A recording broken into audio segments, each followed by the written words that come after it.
Welcome back, physics students. Last time we talked about fluids and pressure. Today we're going to do the same thing. We're going to talk about Pascal's principle, and we're going to talk about, I'll skip ahead here, Archimedes principle. So those are going to be the two topics we're going to talk about today. So Pascal's principle states this, that if you apply an external force to a closed fluid, the force is going to be transmitted equally and unchanged in all directions. So if you squeeze the balloon, the pressure is just going to go throughout the entire balloon. Same thing here with this bottle that I have set up here. There's a cork that is suspended in there. If you put enough pressure on it, hopefully you guys can see this, the cork will actually sink. And now I've kind of floated back up. So yeah, so basically, or we can even go like this and you squeeze it and it sinks all the way down to the bottom. Or go like this, give it a little squeeze, you can kind of see it doing its thing when you squeeze it. So that's what's happening with the, I gotta move my hands out of the way. See, you squeeze it and it sinks to the bottom. That's because when you're squeezing it, you're applying that force and it's going throughout the entire system. So now there's more pressure, so it causes the thing to sink. So that's basically Pascal's principle. It's a great application in the fields of hydraulics because if you have one small piston and you move it a certain distance, and you don't even have to really apply that much of a force, and over here you're going to have a larger piston with a larger area. When you apply this force and this piston drives it down, this much fluid's got to go over here and it's got to go somewhere. Water is incompressible, so it goes equally and unchanged to the other piston, and it moves at a smaller distance with a much larger force. So summing this up is, you can apply a small force, a large distance, you're going to get a larger force for a smaller distance. It's basically how hydraulics work. There's a formula that we can use to calculate these different problems looking at hydraulics. Pressure can be calculated if you take force divided by area. We know that. Well, when the book combines it, they give you, you can find the second force if you go like this. But I like to say, okay, so pressure is force divided by area. So I like this formula a lot better, that F1 over the area 1 equals F2 over the area 2, because you can apply this formula to those different cylinders. Let's look at a problem using that formula. It says a hydraulic lift is used to raise a 14,500 Newton car if the radius of the small piston is 4 centimeters and the radius of the large piston is 17 centimeters. Find the force that must be exerted on the small piston to lift the car. Alright, so I like this formula. F1 over A1 equals F2 over area 2. Pretty easy to work with. Now the area, let's make sure we have it in meters because force is going to be involving meters as well. So we'll move these over 2 spots. Move this one over 2 spots. So now we have meters. And it says radius of these pistons. So if you remember your circle math, to find the area of a circle, it's going to be pi times r squared. So that's how we're going to find the area. So what we can do is plug in the information that we know. Alright, so it says a hydraulic lift is used to raise a 14,500 Newton car. So that's how much force needs to come out of the jack. The large piston has that area of 0.17, so we'll square that, times by pi, equals, on this side it says find the force, so basically we can multiply it times that other area, if I rearrange that. So then the other area would be 0.04 squared times pi, and that'll give us our force. So pretty easy to work with. It's just mainly making sure you guys are plugging it into your calculators correctly. So I use a lot of parentheses. So second pi times 0.17 squared is that times 0.04 squared times second pi. And it looks like a force of, and we're going to use 2 sig figs, so we could say, well, the answer is like 802.7 or even 0.8 newtons. But with 2 sig figs, we should say 8.0 times 10 to the second newtons, which is a lot smaller force. I mean, the force that we're going to get out is 14,500 newtons, and we have to put in 800 newtons of force. Well, that isn't too bad. To give you an idea, a 200 pound person weighs about 1,000 newtons, so you kind of get an idea about this 800. So it'd be a little bit less than 200 pounds. That would have to be put into the jack to be able to give you 14,500 back out. So pretty easy formula to work with. I think I'll leave this one for you guys. I think I'll do the same thing for this one. Like I said, just remember the formula. F1 over A when you go to F2 over A2. Pretty easy. All right, so now let's talk about the next concept is going to be buoyancy and buoyant force. I know we live in the land of 10,000 lakes here in Minnesota, and I know a lot of us have gone swimming, and you probably have noticed that you feel lighter in water, or you feel like you can lift up a heavy rock at the bottom of a lake. I've done that before. And then you pick up the rock out of the water, and all of a sudden it feels heavy again. Or I go fishing, my boat anchor is really easy to pull up and out of the water, but then once it reaches the surface, oh wow, that boat anchor just got a lot heavier.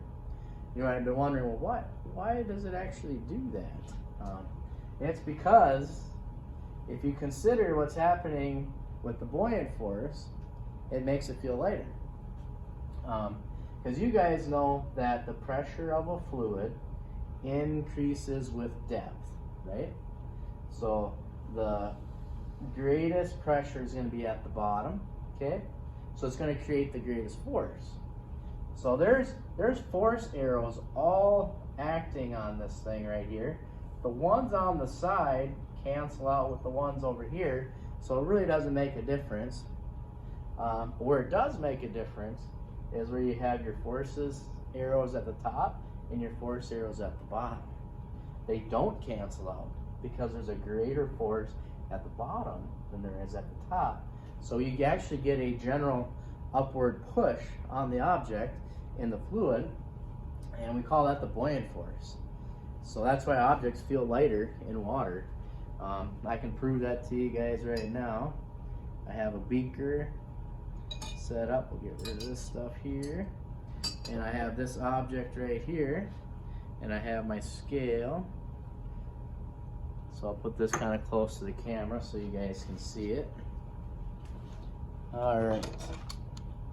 So if I take this object and hold it with the scale, you can see that it weighs about 2 newtons, okay? When I place this in water, now it weighs about a little bit less than the 2 newtons. There's even 2 sides to the scale here. So definitely less than there. If I lift it back up, you can see the scale goes down. Place it back in the water, you'll see the scale goes up. Lift it back up, goes up. So you can definitely see that it's definitely lighter when you place it in water. And that's due to the buoyant force. Okay. So we actually call it, and like it's this summarized what I was just telling you, that the other force arrows cancel out. So let's just keep working. So related to the buoyance force is Archimedes Principle, which states this, that the weight of the fluid displaced is equal to the buoyant force. So I'll put that in your guys' notes here. So the weight of the fluid is equal to the buoyant force.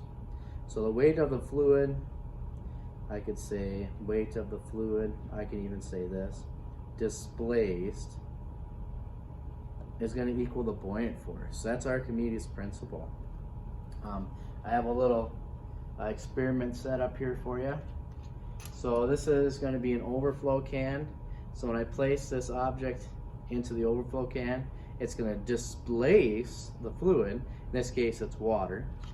And right here, I'm going to collect the water. And this one's probably not as accurate. Let's maybe grab this one. I'm going to collect the water into a graduated cylinder. So here we go. So according to Archimedes' principle, the weight of the fluid displaced, so I'm going to displace this, is going to be equal to the buoyant force. Now I want to make sure I collect every last drop.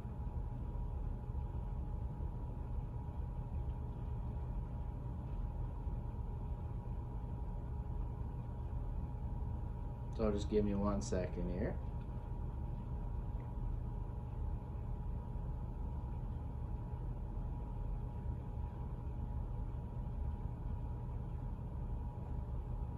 So then the weight of this fluid, or the fluid that I collect, is going to be equal to that buoyant force. So with water, this is pretty easy with water because water's density is 1 gram per milliliter. So pretty much done with that now. So if I have the 1 gram per milliliter, according to this, I have, let's see here, I've collected 28 milliliters of water.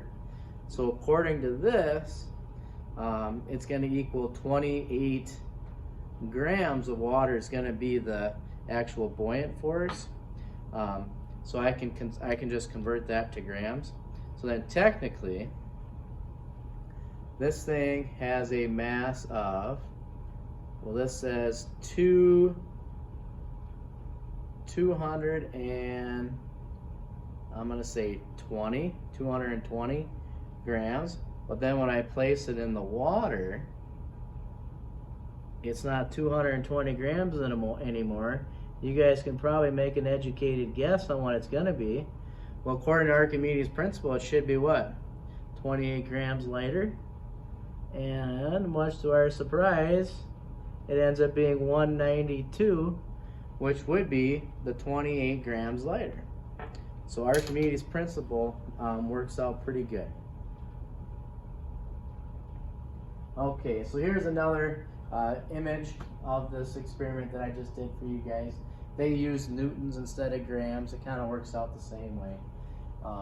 So if you have an object that has a weight of 30 newtons and you drop it into one of those overflow cans, the water will collect into, like they have this beaker over here. And then shown on the scale, it says that the object in the water has a weight of 20 newtons, okay? And then over here, it says that it collected 10 newtons of the fluid. So it displaced 10 newtons of the fluid. So according to Archimedes' principle, the weight of the fluid displaced, which would be 10, equals the buoyant force pushing against the object, which makes perfect sense if you're looking at this diagram. So that you're getting a 10 Newton push up, which makes it have an apparent weight loss of 10 newtons. So Archimedes' principle works out really well. So we have just some fun questions here. But before I do that, I got to fix the iPad. It disconnected.